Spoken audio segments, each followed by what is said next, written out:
I am the paragon of pugilistic punditry, Matt Granahan, and I'm here with a old friend of mine from back home, from back up north, Fight Valley star and executive producer, renowned actor. You've seen this man in several of the top mob films, the one and only Salvatore Franciosa. Sal, how are you? What's up, man? How you doing? Good. How you doing today? After that introduction, it's hard to keep my head balanced on my shoulders. Make sure your wife doesn't keep calling here. We got to stay focused. We got to focus on this interview. She's already. You know, make sure my phone is off. She keeps calling me. I don't know what that's about. So, last time she saw me was in Miami. We were in Miami together, and we were working Miami Vice Grip. Right. Grappling for a cause. That's true. And I had you as the referee for the co-main and main event. And folks can watch the main event. That was a lot of fun. And it was a blast between the Crazian, Andy Wynn, really cool. Rising superstar, and UFC superstar Andrea KGB Lee. And share with us, how was it in the heart of the action, the heat of the action, refereeing that match? Oh, that was funny.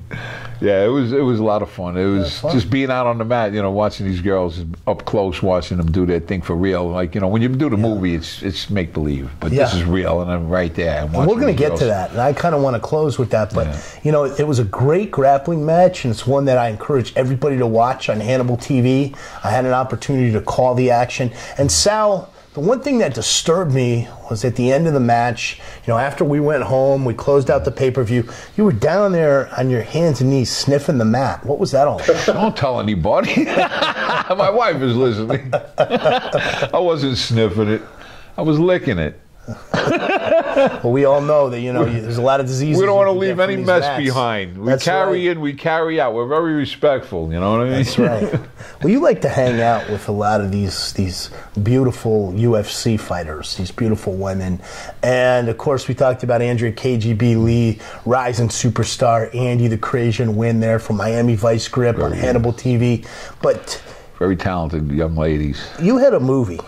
And you and I sat down back in 2015, and I interviewed you about a movie you had coming out. Now, at the time, Ronda Rousey was the super starlet. That's true. Of UFC. Unbeatable, right? She was like a Mike Tyson in wrestling. Yeah. And talk about what happened there. Like, you had Misha Tate, Holly Holm, and Chris Cyborg all in that movie. It was like a perfect storm. It's unbelievable. Yeah, it's weird the way it happened. They weren't even champions when we first started shooting the movie. Holly Holm got the word that she was going to fight Ronda Rousey while we were shooting. That she got the date to fight her. Yeah, and during the shooting of the movie. While we were shooting. Wow. Her husband called her over. We were in the middle of training. She was training for the shot.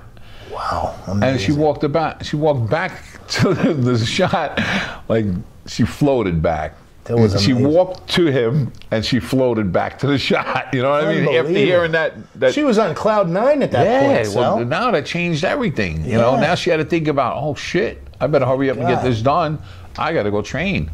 I'm fighting Ronda Rousey. And then let's rewind there. And folks that aren't big fans of UFC, Ronda Rousey, she's up here. She's at the pinnacle. Looks like nobody could touch her. Like you said, Mike Tyson, great analogy. Along comes her Evander Holyfield, which is Holly Holm. Holly Holm wins the title. Then Misha Tate, who's the main star of Fight Valley, that was another thing, defeats Holly Holm. But I need to ask you about that because there's been a conspiracy theory going around. And let me ask you about it, Sal Franciosa. I think I heard about this. In the Fight Valley movie, and I'll tell you, technically what was done is a movie you rarely see executed in an MMA fight. It was essentially a snap mare, which the pro wrestling fans know. A snap mare that Misha Tate hit on Holly Holm, floating into a rolling choke. That's exactly the scene from the movie, Fight Valley. I'm saying. When I seen her do that, I'm standing right there. I'm like, no way. Yeah. She knows that move. How could she let her get her into that? And then she got out of it and got her into the same thing again. Amazing. I was like, that's how it ended. That's how Misha Tate won the title. Yeah. So there was a whole online conspiracy theory about that, and people saying this had to be fixed because if you watch the fight, and that got me more attention for the movie. No way. More attention for the movie. No, Misha Tate needed that. She needed that win. And she got it. And I'm great friends with her and her mother, Michelle. Great family, great people. They do so much for the sport of wrestling up there in Washington State. Misha just had a child. Wish her well. I think about it. It's just too crazy. Because I think about how Holly Holm took out Ronda Rousey and Misha Tate. It was like unbelievable. And then Misha Tate loses to Amanda Nunes. She loses the belt. Yeah. And then Cyborg fights her and loses to her. Yeah, but Cyborg again in the main event on the marquee. But that's crazy. Cyborg is unbeatable. That should have never happened. No one's unbeatable. Well, she was basically. She was like another Mike Tyson. She was at that time. She was at the time. She's like Ronda Rousey. Same thing. Those fans. Nobody wanted to fight Cyborg. Remember, Gina Carano was thought to be nearly unbeatable. She was supposed to be in Fight Valley. She was originally casted the first one, Fight Valley. She's got great star power. We were gonna cast her. We had her casted for that. Great girl. I knew her when I was out. I'd like in Vegas. to bring her back maybe into Fight Valley too, which we're getting. We're in pre-production right now. But her star has risen in movies because she's tight with Randy Couture. So she's been in Expendables and in a lot of movies. So she might be commanding more bucks. We're starting to get the ideas, and we're starting to come together on that. You told me something about Halle Berry potentially being in one of your movies. That's the wish list.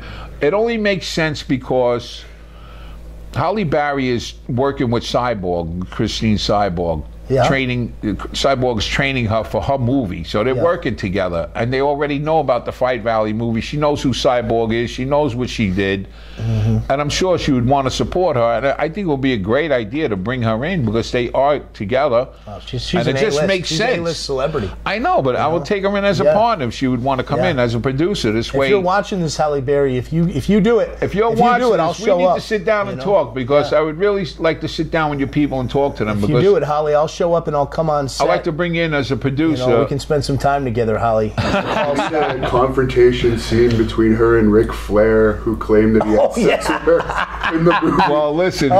We have right now. We have 41 pages of script, so we have to finish writing it. We could write all of this in. If she comes in, we could even use her writers to help us write a part that's really juicy for her. We need a juicy scene with the Nature Boy. Yeah, I'm willing to do anything. I mean, I got the white here. If you want, I'll play the Nature Boy in that scene. Fight Valley too. I'd love to volunteer for that, Sal. We got a lot of planning like to Billy do. Bob Thornton. I need for it to be as graphic as Billy Bob Thornton's scene. It'll be a lot of fun with Halle Berry. It would be a lot of fun. Sal, I can't wait to do it. Before we go to we fast forward, there's a lot of rumors and speculation over the last year about Fight Valley 2. Tell us where that movie stands. Well, right now, I spoke to Rob, and we want to get a few things out of the way. We have the Wing Girls movie that's in the market right now so it's trying to get picked up. So California Pictures has it. They have the rights to sell it. They had 4 months, and I think we're on the last month. But they're putting it into the film festivals. It's a fighter jet movie with female fighter pilots. It's really okay. Rob did a great job, and I played a Secretary of Defense where it's shot on the New Jersey battleship in New Jersey, docked there at the Air Museum on an aircraft carrier. So the production value is amazing. Excellent. It really is amazing. I mean, it's unbelievable for an independent film. You don't see this. I mean, this is really rare. Yeah, big. Same as us doing Fight Valley was rare. That we got the girls together. Wing Girls is like the same thing. Yeah. And then we have Cold. We didn't put Cold out yet because right now we're still working on. I want to do something with the sound. I want to put the movie out, but if I enhance the sound, it'll be a lot better. You're moving forward there, though. Yeah, it's completed, but we can make it better. Cold stars another UFC star, doesn't it? Felice Herring. Yeah. Felice Herring, another. Yeah, what is it with you and all these UFC women? You've got them all in your movies. It's amazing. I don't know. The man upstairs gave me a task, I guess. He took me out of my normal way of life. What does your wife think about that? She keeps. Well, I wasn't married to her when this all started. I just went through a divorce after 20 years of being married. I know about that. And that's when we met. Just basically, because Fight Valley, the Fight Valley movie, right? It was based on a lot of that history of your divorce, wasn't it? It's almost the same story. Yeah. I have 2 daughters that got separated. Yeah. One came to live, in the movie, one comes to live with me, the other one stays with my wife. That's exactly what happened in this movie. My other daughter came to live with me in Florida, and one of my daughters stayed with my wife in Amazing. In New York, in Westchester, you know? And It's that's like the same your story. real history came to the screen. It's I can't explain it. I would have never, if I didn't get divorced, that movie would have never got made. Unbelievable. Well, By Sal, me getting divorced from my wife, I wound up doing this movie with Rob. yeah. It can't be explained. It just happened. Yeah. And you Unbelievable. got to look at things like that. Like, who plans our life, really? I don't know. Right. I never thought in a million years this is what I was going to be doing. I was an actor, trying to make it as an actor. Yeah. And then Rob came to me with the deal, and we did it. And I became an executive producer, and it changed everything. Yeah. So this is my 4th movie I'm producing on my own, basically. Awesome. 4th. And we're going on 5 soon. Rob is getting ready to, he's got another movie we're going to do before Fight Valley 2.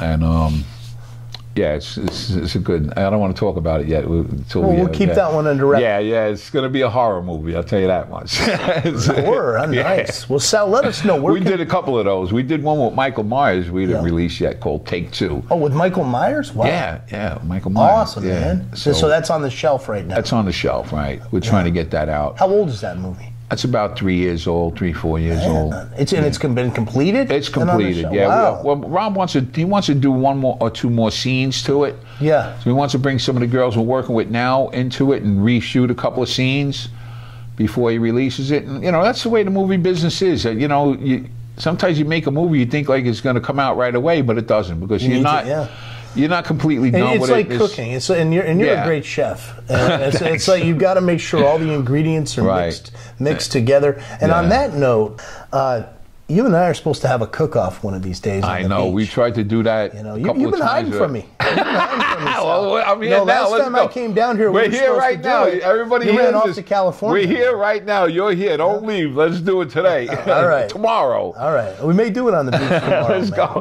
True that Chris Cyborg recently had like a WWE visit to their performance center. Have you heard anything about that? Probably. She's all over.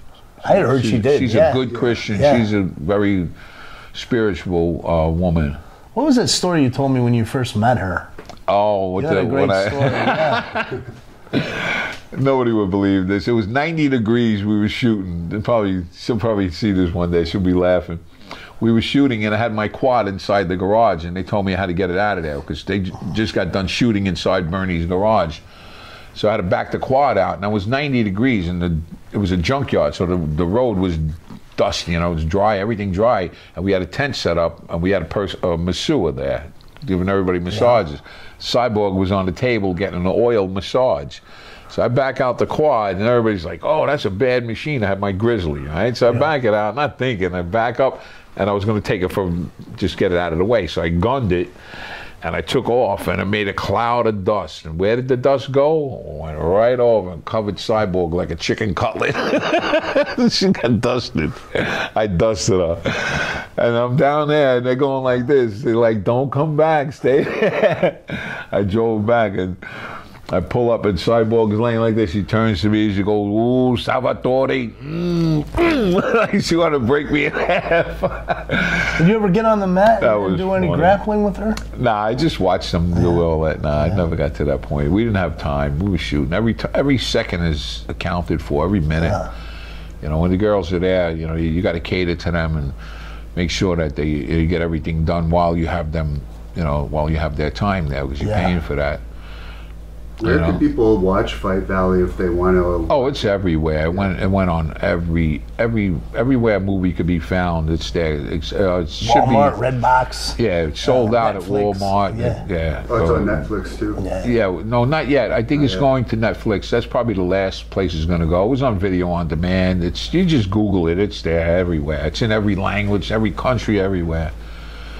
And Matthew, we've seen your challenge to Devin Larratt on this channel. You pronounce his last name a little different. Of course, he's the former world arm wrestling champion. But for those that don't know, you used to be an MMA fighter, I guess. Obviously, I believe I've seen some of your amateur wrestling technique videos. You know a thing or two about that. Can you tell us a bit about your background? Yeah.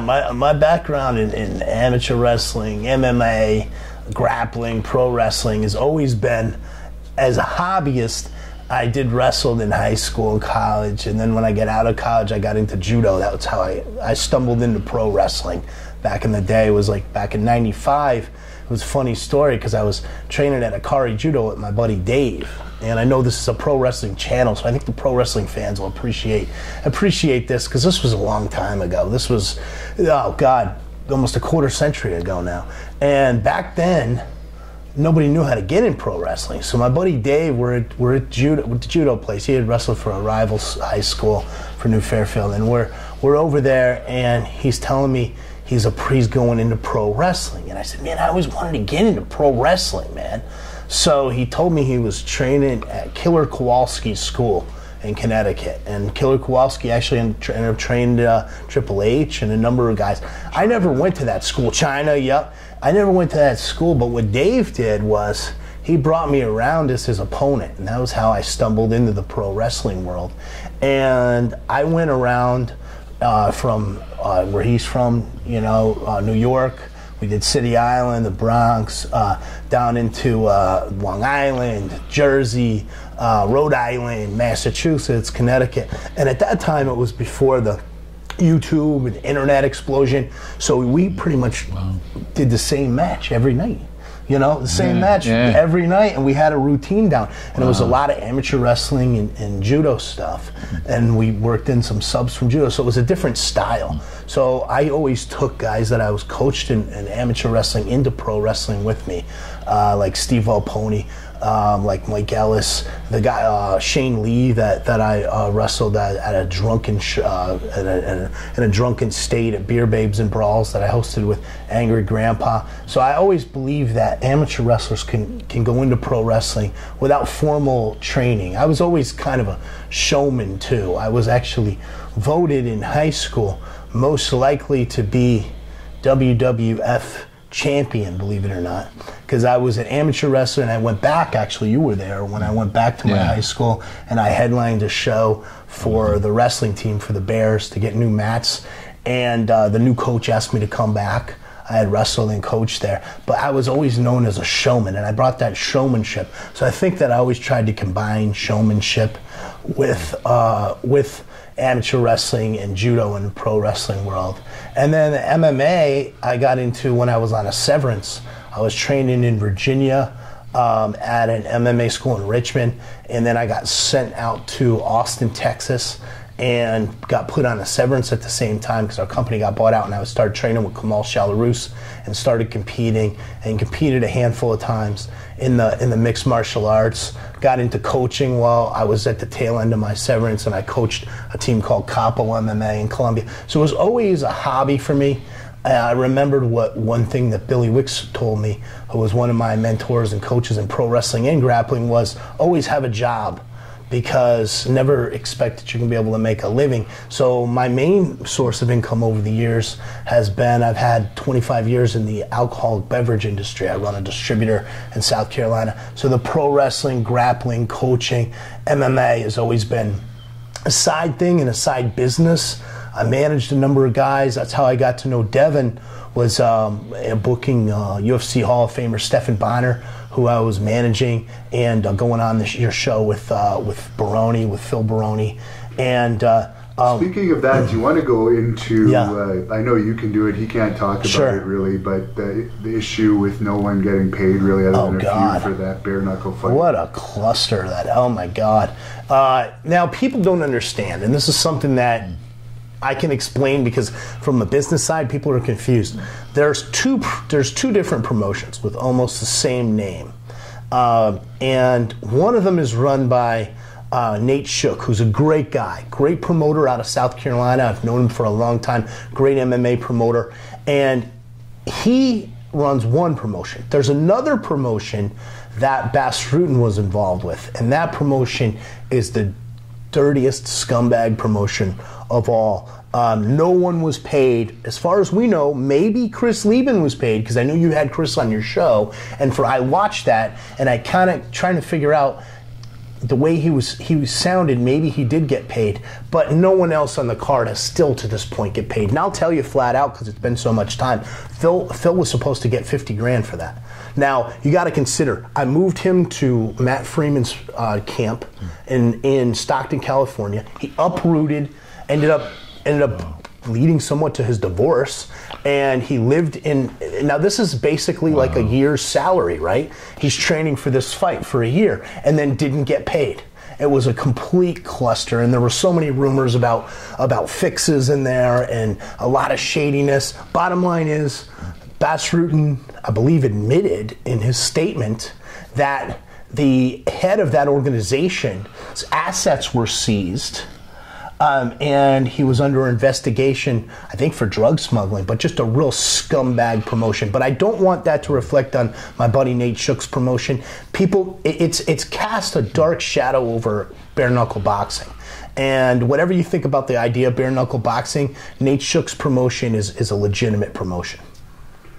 And there's a fan on here, must be a Devin Larratt fan. He's saying you need a haircut and a shave. I know you don't mind heat, so I thought I'd pass that on. Well, this is the signature pompadour, folks, and I've had it for some time, and I drove here all the way from South Kakalaki. Actually, we helped my aunt yesterday cutting up a tree in the Jacksonville area, and then came down. So I didn't have time for a shave, but it's that 5 o'clock shadow, and I'm have that predominant Italian blood like Salvatore here, and we tend to get pretty hairy pretty quick. Yeah. You know. Someone else says you don't need a haircut, you need an opportunity. Yes, so I want that opportunity. How do you guys know each other? Do you want to get into that? Yeah, I've known Sal from back home. We're both from the same area, from the New York area, and we'll kind of leave it at that. We don't want to get too personal. We follow the omerta, Right. Yeah. Well, speaking of that, he's been in some movies that have had a little bit to do with that. Do you want to talk a bit about your acting experience? Oh yeah, I did over 100 movies. My first movie was American Gangster. I was in there. Yeah. I was an extra. I'll tell you the truth. I was an extra in that one. Then I got into Pelham 123. JT Talent from New York City. We all started together in the business, and we became one of the best mob go-to guys. And my friends are still doing movies.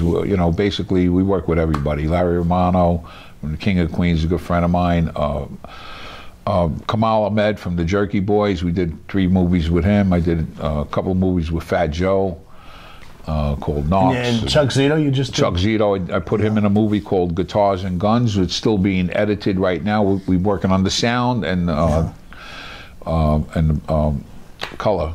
So beautiful. That's another movie that's a couple of years in the works, but we got to get it 100% before we release it. It's going to be a really good movie. Chuck Zito did a great job. I can't wait to see him on the big and I just screen. did a little segment for my show with Chuck Zito, and people should check out. Devin's actually on our Christmas special that we did. It's the Kings Court arenasportsnet.com/Kings Court / and you've been on the show a couple times, and we've had a number of UFC Hall of Famers. The first episode was with a gentleman who's been a recurring guest here on Hannibal TV, Dan the Beast Severn. Dan and I have done wrestling clinics with each other over the years, but also stand-up comedy.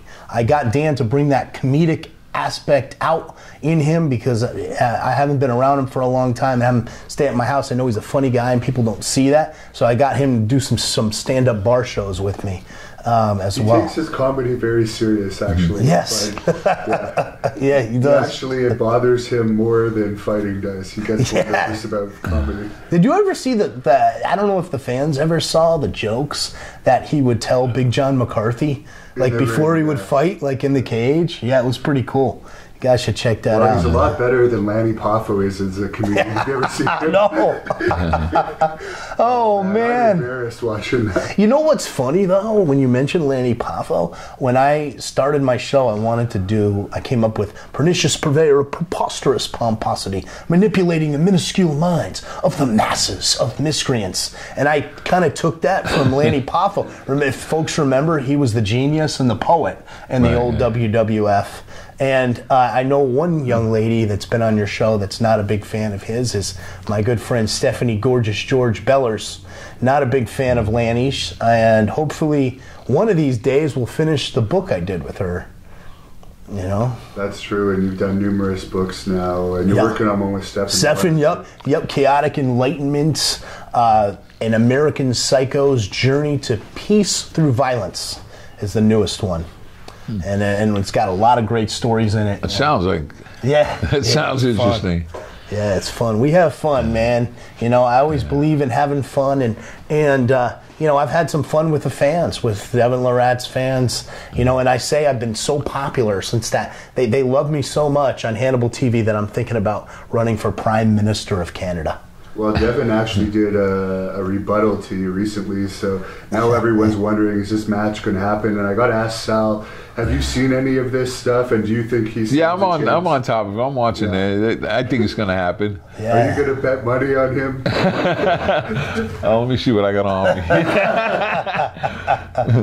Man, I never knew that there was such an arm wrestling community out there. I had no idea. Oh, yeah. And what sparked me to do that was, like I told you, when I watched it, I didn't know who Devin Larratt was. I had no clue who he was. And when I watched it, I saw him, and he was bashing Gary Goodrich, and he was bashing Scott Flash Norton. So I'm like, who is this jabroni? Scott actually got so upset about he actually called both myself and Sonny Ono. Oh, yeah. And basically made us take down that video clip, unfortunately. Oh, man. Well, Sonny Ono, I got a chance to work with at World Association of Kickboxing Organizations at the Des Moines, Iowa show. Got a chance to call the fight card with him.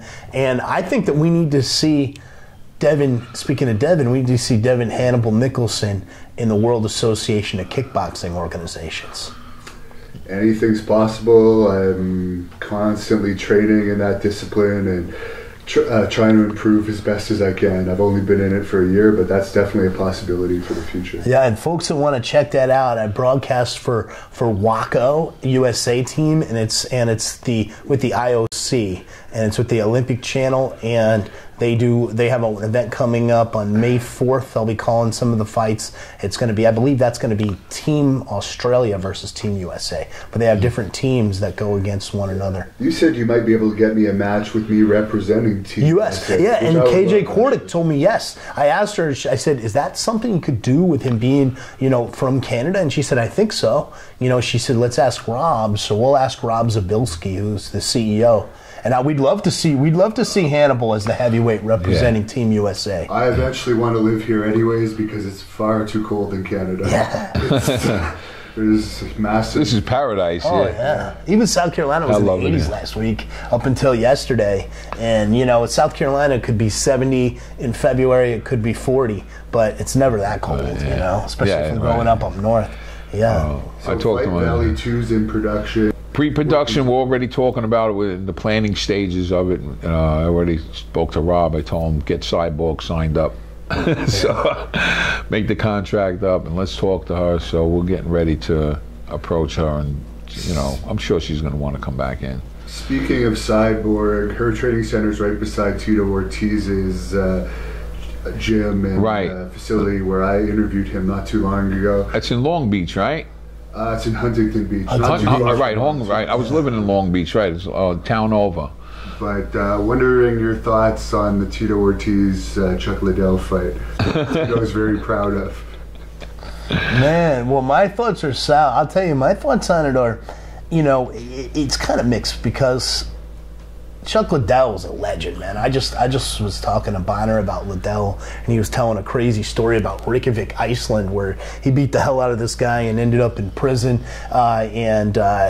Reykjavik being like a socialist country, he stayed there for a few days and got party money, and then they dropped the charges and he flew back. And he had a broken hand, and Liddell shook his hand with so much power that it did so much damage that he couldn't fight his next UFC fight. That'll be in the book, the Chaotic Enlightenment book. But man, for me, coming from MMA, being a coach, competitor, broadcaster, for me, Chuck is such a legend that I hate to see these guys stick around too long, but also I despise seeing them get badmouthed by these fans. And something that really bothered me years ago, and I walked away from MMA back in 2000 and 13 because I was cornering a fight in Mount Pleasant, South Carolina, and the kid I was cornering didn't end up fighting because one of the fighters died right in the locker room, like a few feet from me. Wow. And the fans the show was canceled, obviously, and fans were so disrespectful, and I witnessed that, and they were throwing garbage cans and I just said, MMA fans disgust me. I don't want anything to do with it. So I walked away from it for a while, and then ended up coming back. I cornered a couple fights, and then eased my way back into broadcasting when my friend Rob McCraw opened up Strike Off Fighting Championships in 2015, and he asked me to be the broadcaster for them up in Virginia. But yeah, I mean, that's what I don't like to see is these fans disrespecting Chuck Liddell. You know, he's a legend, and let's face it, man, I'm in my mid-40s.